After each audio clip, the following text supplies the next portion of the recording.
Now it's my privilege to introduce our next speaker, Mr. Dan Flynn. He is a longtime conservative activist and best-selling author of 3 books. His most recent is A Conservative History of the American Left, published in 2008. A frequent speaker for Young America's Foundation, Flynn has faced off with book burners, mobs shouting down his talks, and officials banning his lectures. He started his career as a program officer for Young America's Foundation and also served as executive director of Accuracy in Academia and director of the Campus Leadership Program at the Leadership Institute. His articles have appeared in the Boston Globe, the American Enterprise, the Washington Times, Human Events, and the National Review Online, among other publications. He has been interviewed on Fox News, MSNBC, CNN, Sky News, Showtime, PBS, and Court TV, and has appeared on hundreds of radio shows across the country. In 2004, Dan launched his own website, www.flynnfiles.com, which features his writings on politics, sports, movies, music, and a variety of topics not addressed in his books. Also, if you would visit www.yaf.org, Dan Flynn is putting on an essay contest for students, high school and college students, to write an essay about his new book, Conservative History of the American Left. And winners will receive over $20,000 worth of scholarships and prizes to their school as well as Young America's Foundation events. So without further ado, Mr. Dan Flynn. Thank you, Joey. Thank you. The subject of my talk today is my book, A Conservative History of the American Left. And as I was researching my book, I often felt as though I were living through the movie Groundhog Day. Do you know that movie with Bill Murray? He's forced to relive a day of his life over and over and over again. And that's a little bit like the history of the American left. And I felt this acute sense of deja vu when I was researching a group from the 60s called the Bible Communists. And the Bible Communists, they lived together. They lived on a commune, all under the same roof. They were into free love, meaning they were all having sex with one another. And they were opposed to the war that was going on at the time, so much so that they were all dodging the draft and helping each other dodge the draft. I really felt the sense of deja vu when I started researching groups 100 years into the future, in the 1960s, because this group, the Bible Communists, they were hanging out in upstate New York in the 1860s. In other words, on the left, everything old is eventually new again. And that's a theme of the American left. I feel this same sense of deja vu when I look at the candidacy of Barack Obama. His campaign slogan is, "Change we can believe in." Rolling Stone, if you caught the magazine cover a few months ago, they called him a new hope. And when Barack Obama goes out in front of audiences, he often says that Americans are hungry for a new kind of politics. Well, I don't have a whole lot of time to get in to the substantive issues with regard to, in regards to Barack Obama's campaign, but just stylistically. I mean, think about the words that he uses: new, hope, change, yeah. If there's one thing that doesn't change on the American left, it's this rhetoric of change. You go back to Woodrow Wilson. He had the New Freedom, and Franklin Roosevelt had the New Deal, and John F. Kennedy had the New Frontier. And they were all drawing from the same pool of ideas, but we were supposed to believe that they were all new. There was something new about this. Even the moniker, a New Hope, that Rolling Stone gave Barack Obama, as if he was like a savior type figure, if he were Luke Skywalker, the New Hope. That's not even new. I mean, look back to the last successful Democratic presidential candidate. Wasn't Bill Clinton the man from hope? So on the left, not just ideas, but even labels get recycled over and over and over again. And I think there's a reason for this. There's a reason why the left wants to appear new and the left wants to divorce itself from their past. There are actually 4 reasons that I've come up with.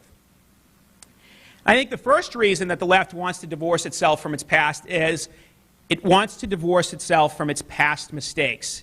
doesn't want to be tethered to the errors and the atrocities of past lefts. The left doesn't want you to know, for instance, that of the 4 presidential assassins in American history, well, 3 of them were people who called themselves communists.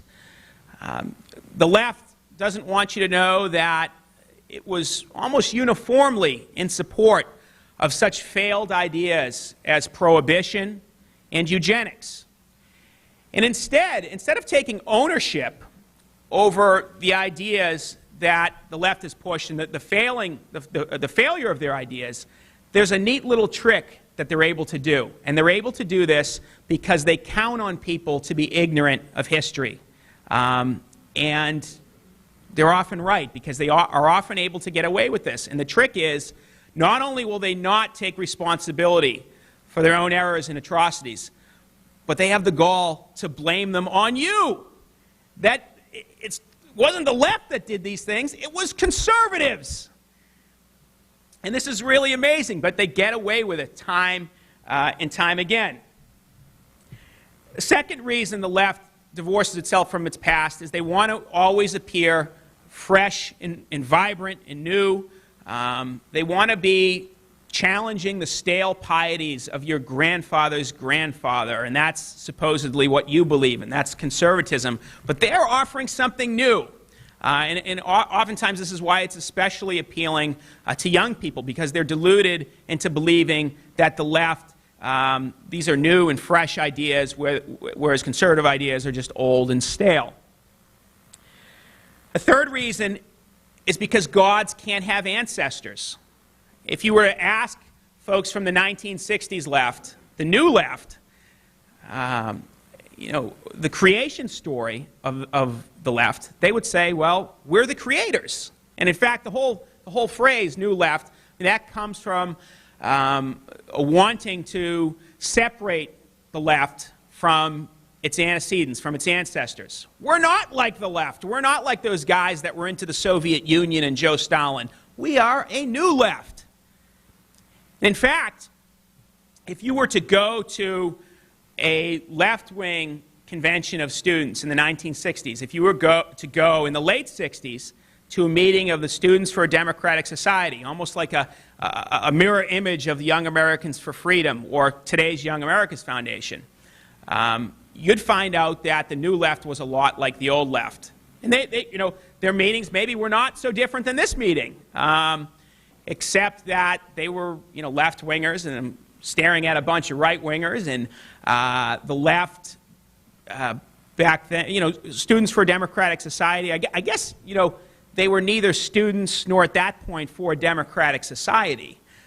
So maybe they were a lot different. But the point is that if you were to go into one of their meetings, and this literally happened in the late 60s, where you had one side of the room chanting Mao, Mao, Mao Zedong, and the other side of the room chanting Ho, Ho, Ho Chi Minh, you would see that the new left resembled the old left in the factionalism, in this reverence for foreign dictators who murdered people. So everything old on the left is new again, and that certainly was the case with the new left and the way it related to the old left. And I think the last reason why the left divorces itself from its past is that it's convenient. It perpetuates, by virtue of natural selection, ideas that would have been extinct long ago. If you know an idea is hundreds of years old, and it's been tried and it's failed, you're less likely to give that idea a hearing. Now, if you know that that idea has been tried and failed 15, 16, 17 times over, you're probably not going to give that idea a hearing at all. And that's why the left, who are so committed to their own ideas, they don't rethink their ideas. They just repackage them. And they present them as new. A new freedom, a new deal, a new frontier, a new hope. I want to tell you a story to illustrate this notion of amnesia on the left and the paradox that it is at once helpful and harmful to the left. It's helpful because it keeps the left alive. It keeps the left forever young, like Peter Pan. But if you go close enough to Peter Pan, you can see the creases in his eyes. You can see his belly protrude. You can see that gray hair coming in, but the left wants to be the Peter Pan of politics, forever young. So it helps in that regard, but it hurts because if you don't have a past, you can't learn from your mistakes. History is not going to give you a template of what to do or a roadmap of where not to go. And so the left is forever condemned to repeating the mistakes that it made generations ago. And it's constantly recycling those mistakes and making the same errors that it made. Now, you're a little too old for a bedtime story, and it's a little too early in the day. But I'm going to make an attempt. I'm going to make an attempt at telling you a story about one of the most famous figures on the American left in the latter half of the 20th century. In fact, he was world famous. And it didn't surprise Jim's friends or family when he decided to become a man of God, a minister. After all, when he was a kid in Indiana, he went to Pentecostal service, and he often knew the context of the Bible passages being talked about better than the preacher who was giving them. So that didn't surprise anyone. What did surprise some of his friends and family is when they found out later that Jim was an atheist. He no longer believed that Christ was his Savior. In fact, he got a new Savior, Karl Marx, and he found a new Bible, the Communist Manifesto. But rather than leave the church, he thought it would be a good idea to use the infrastructure of the Christian church to spread his new religion of Marxism. And so he did that in Indianapolis in the 1950s, and he wasn't the most popular guy around town. He went to see Paul Robeson, the famous Stalinist singer. He vehemently defended the Rosenberg spies. And this started to draw the attention of various anti-communist investigative bodies. People started noticing Jim, and not in a good way. Jim was actually the first person in the state of Indiana, along with his wife. They were the first couple to partake in interracial adoption. He proclaimed that he wanted to start a rainbow family, and so he adopted a black child and a Native American child and Asian children. But he realized his ideas weren't going anywhere in Indiana. He wasn't satisfied. And so when the 1960s rolled around, the time was right to move, to get up and go. Not only were people entertaining ideas in the 60s that they would have laughed at in the 50s, and the time was right for Jim, but the location was right. Jim went west, like so many Americans before him, and he went west to Northern California. He ultimately found himself in San Francisco. San Francisco is like the Mecca for the left of this country. Maybe the whole Bay Area is. And Jim, he found that what was very unpopular in Indianapolis was very popular in San Francisco. And so Angela Davis, who was made famous for going on the run from the FBI when she was charged with supplying the guns that decapitated a judge in a courthouse raid, she was a big fan of Jim Jones. Willie Brown, one of the most famous politicians in the history of California, later became the Speaker of the State Assembly. He compared Jim to Martin Luther King. Huey Newton, the head of the Black Panther Party, he was a huge fan of Jim, and his family members actually joined up in his church. It got to the point that the Reverend Jim became so powerful that you had Democrat politicians, if they wanted to make a name for themselves, they had to go and make the obligatory pilgrimage to the Reverend Jim. Rosalind Carter, Jimmy Carter's wife, went and had dinner with him. Jim had a private meeting with Walter Mondale, later the Vice President of the United States, on his private jet. Jerry Brown, Governor of California, met with Jim. The reason why politicians, particularly Bay Area politicians, love Jim so much is that at the snap of his fingers, he could provide one of these rent-a-rallies. All they needed to do was say, Jim, we need some people, and he would bring his followers to stack a city council meeting, to make it seem like public opinion was on the side of the left, or to protest and it would seem as if there were hundreds of people outraged over a given issue. And the reason Jim exerted so much control over his followers was not only because he was a charismatic figure, but because he didn't so much run a church as he ran a cult. At the end of every week on payday, his members would turn over their checks, and in return, they would get each according to his needs. They all lived together in a commune.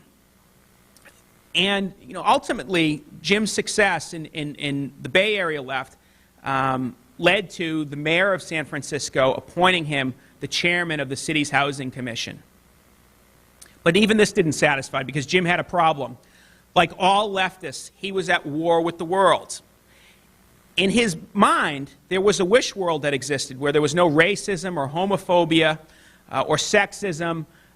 People shared everything. They were equal. But in the world that he saw outside of his head, it wasn't like that. Men weren't perfect. So Jim decided that he needed to usher in the millennium. He needed to make heaven on earth. And he told his followers, there is no heaven up there, so we have to make heaven down here. We have to make it on earth. And he left San Francisco, because after all, San Francisco, however liberal it was part of the United States, and as a communist, he hated the United States. He thought about taking his followers to the Soviet Union, but he decided to make a run at a more pure form of communism. And he did this by taking his followers to South America. But even in his new commune down in South America, things didn't go well. Jim found that, just like other communist dictators, he had to post armed guards to keep the people in. It was such a disaster. His attempt at heaven on earth resembled a more fiery afterlife destination. And that's kind of the way all attempts at heaven on earth go. And so realizing the failure of his ideas and action, and realizing reality was not going to conform to his wish world, on November 18, 1978, Jim Jones decided to kill all of his followers. Over 900 people. He had an idea called revolutionary suicide, and he got it from Huey Newton, the head of the Black Panther Party. And the idea was that to protest the inhumane conditions of the world, he would kill nearly 1,000 people. And he got on the loudspeaker at Jonestown and ordered mothers to kill their children, ordered husbands to kill their wives, and they did so. You may have heard this story before, and probably the part of the story that you heard and that lasts with us is drinking the Kool-Aid. And the way Jim Jones killed these people was he got massive amounts of Kool-Aid. Actually, it was Flavor Aid, but whatever. And he laced it with cyanide. And over 900 people drank the Kool-Aid. My message to you today is don't drink the left's Kool-Aid.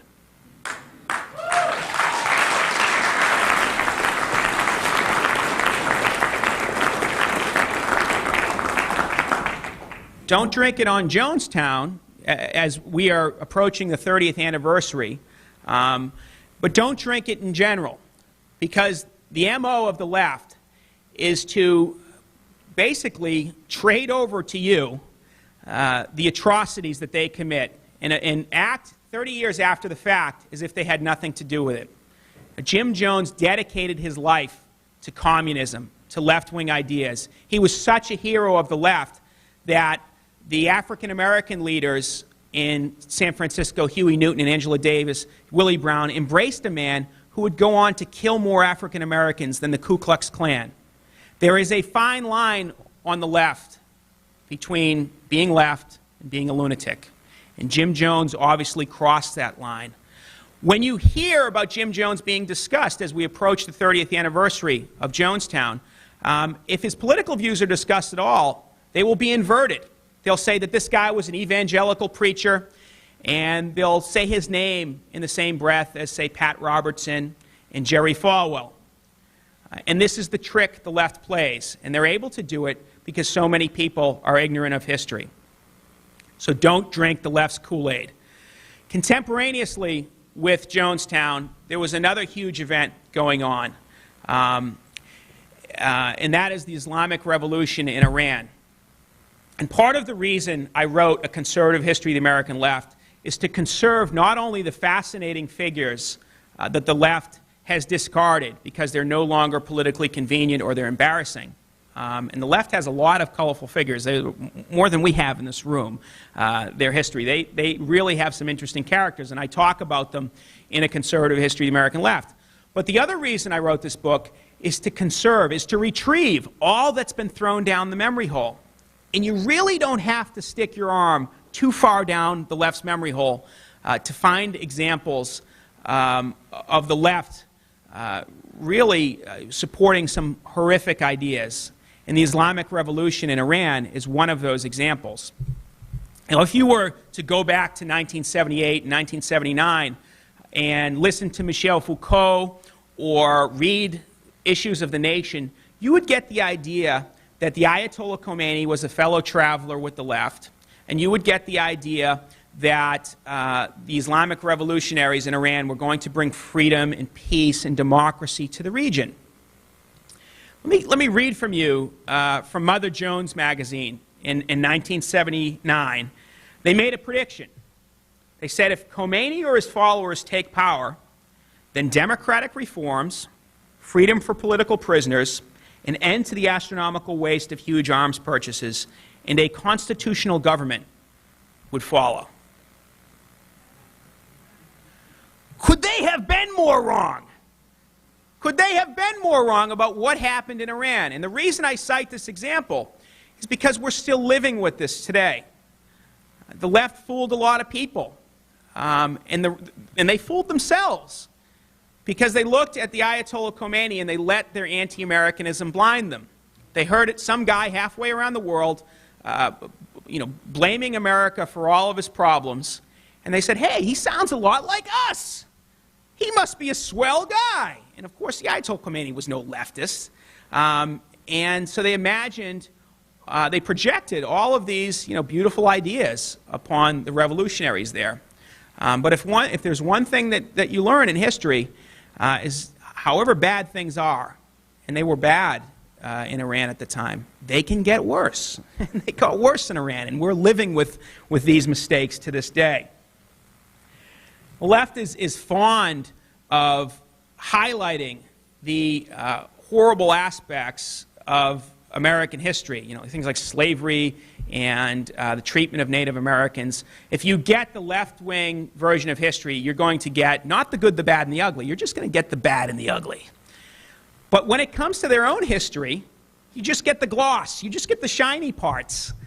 You don't get the parts that they would rather brush under the rug. And I want to show you how successful they are in brushing their errors and their atrocities under the rug, and move on a few years to our lifetime in the horror that was unleashed upon the world in the early 1980s, and that is the AIDS virus. The gay left would have you believe that Ronald Reagan was responsible for the spread of AIDS because he didn't mention the word AIDS enough, or that the Catholic clergy, because they didn't give out condoms with communion, they were responsible for the AIDS virus. They blame everyone but themselves. And there's the rather obvious point that their promotion of reckless sexual practices and promiscuity and acting as if the 1980s were still the carefree 1970s. There's that aspect of it. But there's the overlooked aspect of the legal maneuverings of the gay left during the AIDS crisis that we're still living with. In the mid-1980s, when a test was developed to discover whether one was HIV positive or not, the National Gay Task Force and the Lambda Legal Defense Fund actually sued the federal government to keep this test from the public. Why would they do this? Why would they want to keep people in the dark about whether they had AIDS or not? I mean, this is it would be very helpful to determine your course of action with regard to your sex life. It would also be very helpful to determine your course of action with regard to your health, because if you know that you don't have the type of immune system that a normal person has, you're going to operate differently, and you might live a longer life. Well, they did this because they had this paranoid notion that the U.S. government was some fascistic outfit that wanted to make everyone's health information public. It not only stopped there, but you go on to such common sense measures as blood banks screening out at-risk people and basically saying, look, if you're Haitian or if you're a homosexual man, we don't think it's a good idea to give blood. But the gay left valued the right of homosexual men to give blood more than the right of hemophiliacs to have life, to be free from the tainted blood that was killing them too often. The symbol of the 70s hedonism, the bathhouses, the gay left fought tooth and nail to keep open. And so it wasn't Ronald Reagan or Pat Robertson or the Catholic clergy that was responsible for any of this. It was the gay left. And when they talk about the hysteria of some fictional woman in Topeka being afraid to sit on a public toilet seat, as if that's the extent of the hysteria with regard to AIDS, they're purposefully overlooking their own role and their own hysteria with regarding trying to sue to stop the AIDS test. Now this is the part, I just drew for some recent examples, but you can go way back in American history, whether you're talking about the left's support of the Nazi-Soviet Pact, or Margaret Sanger, the founder of Planned Parenthood, her promotion of the idea of concentration camps for millions of people in the United States. This is the bad and the ugly that the left doesn't want to talk about with regard to their own history. And it's why I wrote A Conservative History of the American Left, because you can't trust the left to write their own history. They're going to leave a lot out. And what I decided to do was to put all that they had left out in. I want to switch gears for a second and talk a little bit about the origins of the American left to demonstrate just how old these ideas are. That they weren't born the day before yesterday, that they've been around for a while. I don't think there's anything shameful in that. But the left, with this cult of newness, this cult of change, they don't want to talk about their history. They want to be divorced from it. They don't want to be reminded of it.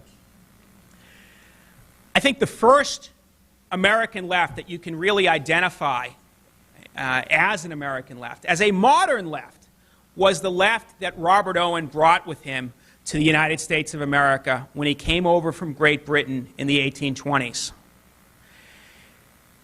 It's very hard to exaggerate the reception that Owen was given when he came to this country. It was almost, if you can remember pictures of Beatlemania with girls screaming, that's a little bit how Robert Owen was treated. He met with 7 of the first 8 U.S. presidents. He was even given the ability to address 2 joint sessions of Congress, where he addressed Supreme Court justices and senators and congressmen, and also the outgoing President of the United States, James Monroe, and the incoming President of the United States, John Quincy Adams. And he harangued them with this boring speech about socialism. And Owen's main idea was that he wanted to start an experimental commune that would be so successful that all of America would convert to communism. America would be one giant commune. And, whoa, someone sabotaged the mic.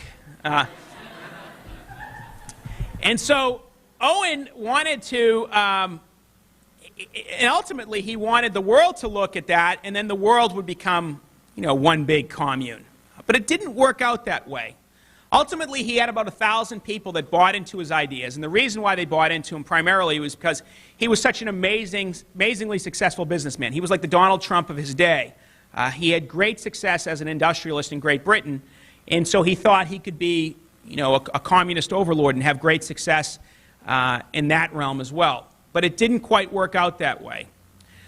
Robert Owen thought that New Harmony would be the second creation of humanity, a new Jerusalem, that there would be a millennial state of existence, that it would be an Eden. In reality, it was a complete disaster. And the reason it was a disaster is because socialism works for men who don't, capitalism works for men who do.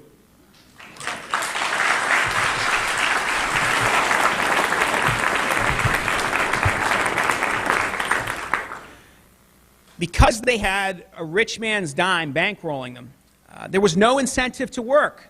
In fact, the people that went to New Harmony, they started putting on puppet shows and playing the trombone and sitting around having endless debates about socialism. And they didn't want to work. They didn't want to go out and tend the fields. And in fact, never had any type of communal endeavor been launched with so many advantages. They had a rich guy's money. They bought an existing village. So they didn't have to build any housing. They didn't have to build any workshops or meeting space. It was all there for them. And when if you read some of the descriptions from the New Harmonists about the land that surrounded, they talked about rivers being filled with fish and just this ample, beautiful cropland and trees just ready to be felled. But it didn't work out for them. In fact, the first winter that they were at New Harmony, they decided to plant just one crop. They couldn't plant more than one crop. They were so lazy. And imagine this as a big party. What do you suppose the crop was that they deemed essential to plant? Okay, yeah, barley, because they needed to drink beer.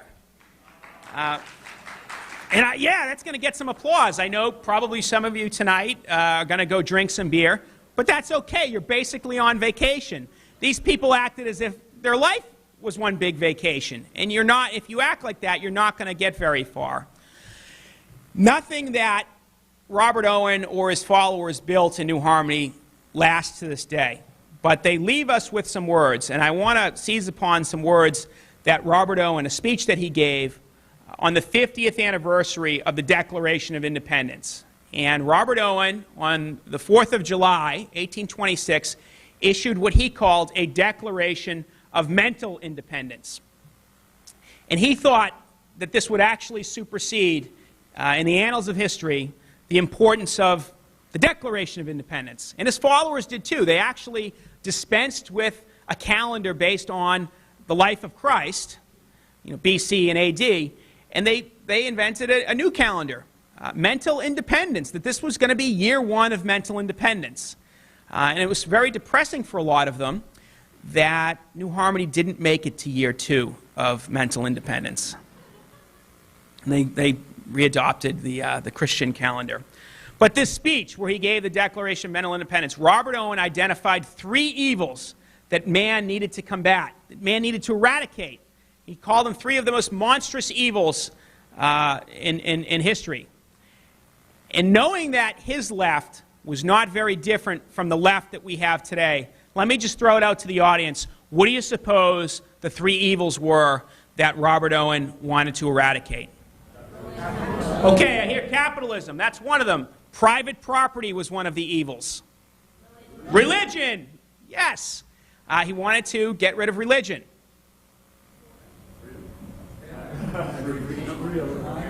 Marriage. Okay, someone got it right. Marriage. Those are all a lot of good answers out there. But private property, marriage, and religion. It is as it was. Not a whole lot has changed in 182 years. Whether you look at my home state of Massachusetts and the war on marriage that's going on there now, the assault on traditional marriage, you look at what happens to you if you were to put a nativity scene or a menorah in the public square. That's the world that Robert Owen wanted. If you look at the assaults on private property, with the Kelo decision, where now cities and localities have the right to expropriate private property to expand their tax base and to give that private property to corporations who theoretically are going to pay more taxes. This is the world that Robert Owen wanted. The world that Robert Owen tried to make was a complete disaster at New Harmony. Fortunately for the New Harmonists, Robert Owen was not a homicidal maniac like Jim Jones. But they did share one thing in common, and it's this idea that men can be as gods, that they can usher in heaven on earth, that they can bring in the millennium. They don't need God to do this, but man can do this. And this is the conceit of the left. It's not only the conceit of the left, but it's the greatest delusion, the most harmful delusion in the history of man. And think about this for a second. If you really believed your ideas could bring heaven on earth, if enacted, what would you do to make them happen? What would you do to make it happen? Would you lie to make heaven on earth? Would you cheat? Would you steal? Would you kill? Ends that glorious always justify means that horrific. And if you look at the history of this past century, whether it's in the Soviet Union, where they tried to make a heaven on earth, and they rationalized killing tens of millions of people in pursuit of that earthly Eden. Or if you look at Nazi Germany, where they wanted to make a race of perfect human beings, and they did a lot of imperfect things to make that happen. They did a lot of horrible things. This is idealism run amok, unchecked idealism. If you look now around us in the world, and the jihadists who are beheading journalists or letting off bombs in marketplaces, to do what? To create Allah's kingdom in the temporal world. And this is the great delusion that the left suffers from. And because they don't learn from their mistakes, we are condemned to repeat history. We are condemned to repeat the errors of the Soviet Union in Jonestown, or the errors of Robert Owen in later attempts at heaven on earth. I want to close with some advice, and that is that if you want to know the future, learn the past. History is important. There's a reason why great statesmen and not so great statesmen study history. Richard Nixon and Winston Churchill, they were students of the past. So there's this practical reason, apart from many other valid reasons, why you should learn history. And one of the reasons you should learn history is so the left does not fool you in their version of history that is constantly projecting upon conservatives all of the evils in American history and acting as if the left, there has this sort of leftist American exceptionalism where they are exempt from all of these evils. The problem is with the left is that they are too busy making their glorious future to look back at the past. And when you don't study the past, as Santayana said, you're condemned to repeat it. And the left is condemned to repeat their past over and over and over again. And unfortunately, we're sometimes condemned to repeat it because they have the power and we don't. This is the Groundhog Day phenomenon that I was talking about early in the speech. You don't want to live in someone else's movie. You want to chart your own. The past provides a laboratory, a whole wealth of experience, of experiments that you can draw from. You don't need to experiment on people, living people, as if they were guinea pigs. Just look at the past, see what works, see what doesn't, and you can go forth armed with the right kind of information.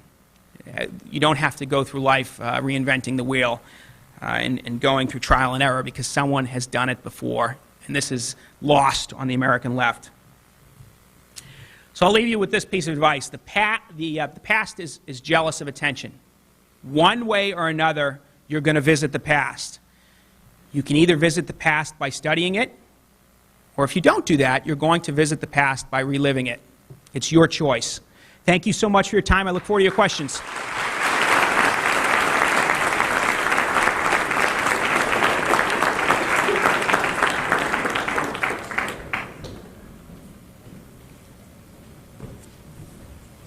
All right. Hi. Hello.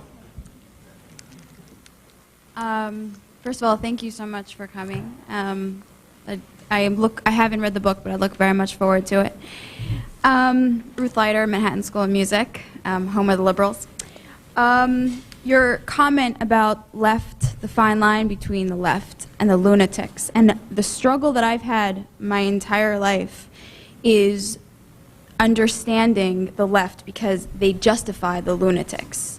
I don't have a problem with the lunatics. I have a problem, but I can kind of understand there's just evil and there's craziness out there. And the left seems, throughout the world, people don't learn from history. People that have suffered, their whole family has suffered from terrorist attacks, such as in Israel and other countries, and they say, well, we just we tried making peace, but we didn't do it the right way, or it wasn't said Sure. the right way. What is from your research and from all that you've learned, what is your advice to me in dealing with the left, not the lunatics, in terms of conversation? Because I have a hard time talking with people that seem to be normal, but obviously are not rational in defense of the lunatics. Yeah, some people have closed minds, and if some people are irrational, it is irrational. You know, it's unreasoned to reason with them. And I'm not suggesting that this marks all of your colleagues, but I think if you speak to them in a reasonable manner, you might be able to get through to reasonable people. And one of the most rewarding things that has occurred to me over the course of my life is to break through and to make a connection with folks on the other side of the aisle. And in researching this book, I mean, I talk about some of these lunatics and crazies. I struck up some great conversations in interviewing some of the weathermen and SDS people from the 1960s. You can have a conversation and a friendship across political lines. It doesn't make you more of a conservative just to associate with conservatives. You're just, you don't want to get into that that kind of pod person mindset. To get to your other point about embracing the lunacy, I think one difference between the right and the left is not the idea that the right doesn't have lunatics. We certainly do, but it's the embrace of it. And as you touched upon, on the left, Mumia Abu-Jamal can kill a cop, and he was the commencement speaker at 4 different universities. The Unabomber killed various people in pursuit of environmentalist ends, and a left-wing publishing house, offered him a book contract after he was caught. The left celebrates its lunatics. On the right, when someone blows up an abortion clinic, or let's say like those anarchists, McVeigh and his cohorts, they blew up the Oklahoma City. It's not like anyone on the right is rushing to embrace them or give them a book contract or say, hey, come speak at my right-wing university. That doesn't happen. And so I think there is a difference on the left and the right with regard to the lunatics. On the left, they embrace their lunatics. They become folk heroes. People like Joe Hill and John Brown. They are murderers, but they are folk heroes on the left. And on the right, when people get involved in extremist politics, we run away from them. And I think that's one of the reasons why conservatism, one of the things that makes conservatism better than liberalism. Thank you. Thank you. Hi, Will Campbell, Juniata College. This past spring, my school did a study on the sexuality of Juniata College. It was a psychology department that did this. During their presentation, they brought up a familiar name with you, Alfred Kinsey, Sure. as the basis of their research. In a classroom of 29 students, I brought up his name whenever they said it, and I questioned his credibility, and I attacked them on that. The only other person, other than the person presenting, that knew Alfred Kinsey was the professor who was defending Alfred Kinsey. How do we get other students more informed about things like this, so that way they're not taking this wrong information to heart and going the wrong direction with it? Yeah, let's just take Kinsey as an example of propaganda being masked as science. And the left, this is a very familiar tactic on the left. I think a lot of the environmentalists do this now. They just shout science, and we're all supposed to believe that their wild predictions for doomsday are actually backed by fact. Well, in the late 1940s and 1950s, Alfred Kinsey did this with regard to sexuality. And he painstakingly collected surveys from Americans, finding out what their bedroom practices were. And who could really gainsay, a scientific survey on this? Because really, we don't know what our neighbors are doing in their bedrooms. Some of them are having fun, and some of them aren't. We don't know. Kinsey did something interesting. He stacked the deck. He cooked the books. 20% of his sample group, his male sample group, were prison inmates. And he later admitted that 50 to 75% of these inmates were engaged in homosexual behavior. And Kinsey himself was a homosexual, so he wanted the world to think that homosexuality was much more prevalent than it was. He went to gay bars. to find, and when he was in prisons, he went to find the most extreme sexual offenders, those type of inmates, and all of his co-authors have since admitted this. With regard to women, he was, by maneuvering with definitions, he was able to reclassify prostitutes as married women and to make it seem as though women were a lot more promiscuous than they really were. The most disturbing thing that Alfred Kinsey did was he took the word of pedophiles that their victims enjoyed sex. And this scientific survey based all of its work on child sexuality on reports by active pedophiles. This is a bit like if you were to do a survey on the dangers of cigarette smoking, and you were to go to the head of some cigarette company and say, well, is cigarette smoking dangerous? No! And it's the same thing with Kinsey. If you were to go to a pedophile and say, hey, do the kids enjoy it? Oh, yeah, heck yeah. You know? And this was the so-called science that Kinsey was putting forward. The reason why it's important to know this is not just because it's important to know this one fact, but when you know that the left will stoop to the level of passing off fraud as science, you're immune the next time around when they do it. And you've got your antennas up, and you're not going to automatically believe what the news media says. A scientific survey says, you know, we're all going to die the day after tomorrow because of global warming. Well, you know, we've been there before. We've seen it, and that's why it's important to know the truth in these matters, because it serves as sort of an antidote for the next time around when lies get thrown at you. Thank you. Thank you.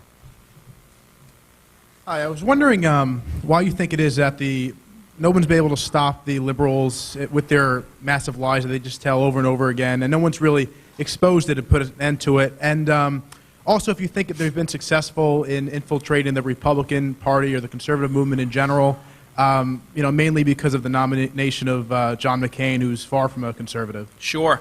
Well, yeah, just to take that latter part of it, I think that the conservative movement, although it has expanded and certainly has a lot more influence than it once was, it's not as conservative as it once was. And so, I mean, I think about the history of William F. Buckley, who we lost this year.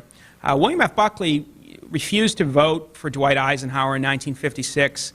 He formed his own third party, a conservative party in New York, and ran for mayor because he wasn't satisfied with the liberal Republicans there. National Review magazine, you know, endorsed Richard Nixon's primary opponent. They endorsed Gerald Ford's primary opponent. They endorsed, at least for New Hampshire, George W. Bush's primary opponent. Now, we didn't settle for second best back then. And ultimately, we got what we wanted in the presidency of Ronald Reagan. We weren't afraid of rocking the boat. I think the conservative movement was established to inject conservative ideas, to give them a respectability within the Republican Party. And unfortunately, I think what I see now is the conservative movement being almost like an auxiliary of the Republican Party, serving the Republican Party rather than challenging it. And I've noticed this over the course of the last 8 years, where, you know, we went from a party that wanted to abolish the Department of Education to one in which we nominated a guy in 2000 who said education would be his #1 federal priority.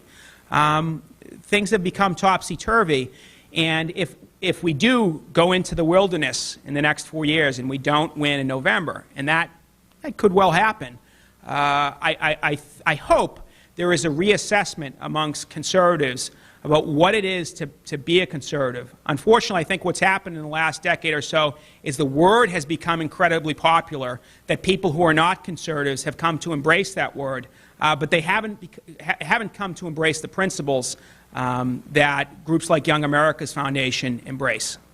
Thank you. Thanks. Hi, Dr. Flynn. Josh Seal, Pepperdine University. My question is actually about a hot topic just on Capitol Hill right now, and that is the offshore drilling subject. Sure. And see, my question is, well, first of all, you know, like right now they have the protest going on, and actually there were some people in the back handing out flyers, so there's a protest at 5, so I'd encourage everyone who's interested to attend that. But anyway, my question is, why do you think that the left has been so adamant about keeping us from drilling offshores in Anwar and essentially holding us back from becoming self-reliant? Well, I think that they have these environmental concerns, and some of them are real concerns that you dirty up the environment when you drill, and some of them are just phony concerns. I don't think any of these people know what Anwar is. They just are reflexively against the idea of drilling. I've seen articles and news pieces in the press why it's a good thing that gasoline is $4, and maybe it would be a better thing if it were $10. So there's this almost Luddite view of the way we live in the modern world that some folks on the left have embraced, and I don't know that.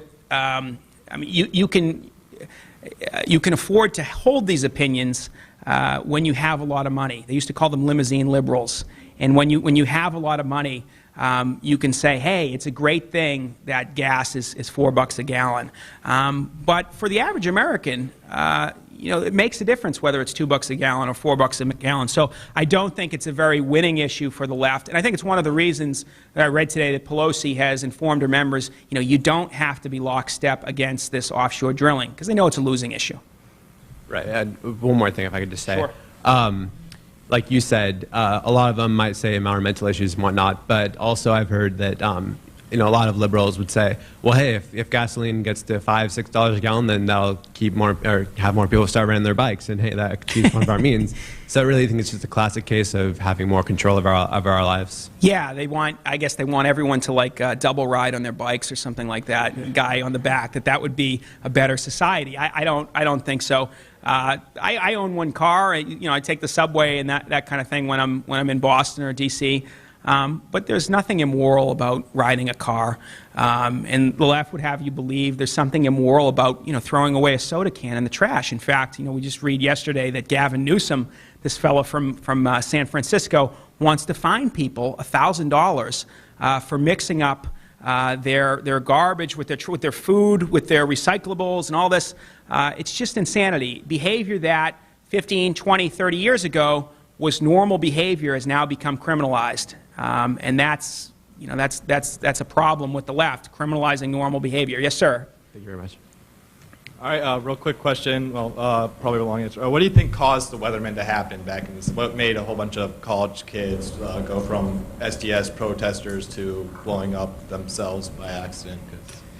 I interviewed one of the Weathermen, Mark Rudd, and I asked him, why were you doing these things? Why was Bernadine Dorn, one of the friends of Obama from Chicago, from Hyde Park, why in 1969 did she get up in front of a gathering like this and announce that Charlie Manson and the Manson family, were cool, and that first they killed the people and then they ate dinner in the same room? Wild. Why did the Weathermen adopt a split-fingered greeting to symbolize the fork that the Manson family stuck in Lino LaBianca in their spate of murders in 1969? Why were you doing all these crazy things?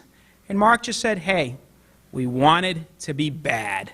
We just wanted to be bad. And I don't think it's a whole lot more complicated than that. People write whole books. Why did these kids start, lighting off, why did they stop setting off bombs in the Capitol and the Pentagon? And I think a more simple explanation suffices for more simple people, and that is they were a bunch of spoiled brats who were given everything their entire lives. Diana Oughton, who died in the townhouse explosion in 1970. In 1970, the Weathermen were planning to blow up a soldiers' dance at Fort Dix, New Jersey. And instead of blowing up soldiers, they blew up themselves. And 3 of them died. 3 of them died. And I don't applaud that they died. I wish they would have, thought better of it. But, hey, I'm glad the soldiers didn't die. And Diana Oughton, one of the girl that died in this, she grew up on, a palatial estate in Illinois with a 100-foot-high windmill, in a duck pond, in a swimming pool, in servants, in a deer park. these are almost to a man upwardly mobile people. Kathy Boudin, who served close to a quarter century of her life behind bars because after the Weathermen had broken up, she was involved in a triple murder. She was involved in a robbery of a Brinks truck, and then subsequently some of her cohorts killed a couple of cops. Kathy Boudin's, the house she grew up in, was used on The Cosby Show as the facade to illustrate the opulence of the Huxtables. That's the kind of life she led. These weren't working class kids. These weren't kids that needed to get jobs. They were kids that could afford, because of their wealth, to have these out there radical ideas that had no relationship to reality. And so I think why the Weathermen did what they did, I mean, one could say, well, they were outraged at the war in Vietnam and they wanted to bring the war home. That's probably their simplistic explanation. My simplistic explanation is that they were spoiled brats used to getting whatever they wanted from their servants and from their parents, and politically they wanted it that way. And so they bypassed the democratic process that we all live under in America and decided to kill people to get what they wanted, to let off bombs, to try to blow up parts of the Pentagon and Capitol Hill and so on and so forth. Thank you. Thanks. Hello, my name is Casey Gibbon. I'm a rising freshman at UC Berkeley, and I have a question. Good luck. What are you doing here? How did they let you in the door? Yes, I am a libertarian, though, so I am. Yeah. That's okay. We're an ecumenical movement. We take all kinds. Yes, but my question is, although I do agree with you that the widespread of AIDS was partly due to unprotected homosexual acts, I'm wondering why you specifically pinpointed on then when it could be generally not only due to that, but also due to the sexual promiscuity in the 60s and 70s, as well as the widespread use of drugs, unprotected drugs. Well, it is all of those things that you say, but I think the reason why I pin it on the gay left and specifically promiscuous homosexuality is because even to this day in the United States of America, most of the people being diagnosed with HIV are gay men. And they make up a very small percentage of the population, but they make up a huge percentage of the AIDS cases. And the reason for that is not because the AIDS virus hates gays and discriminates against gays. The reason for that is because of behavior. And the reckless behavior that, particularly in the early 80s, that they were into. And this doesn't mean that all gays are into reckless behavior or anything like that. It's just to suggest when there is such a massive disproportion between a small, tiny percentage of the population and a huge percentage of who's coming down with the disease, we have to look at what that small percentage of the population is doing to bring these horrors upon them. Thank you very much. Thank you.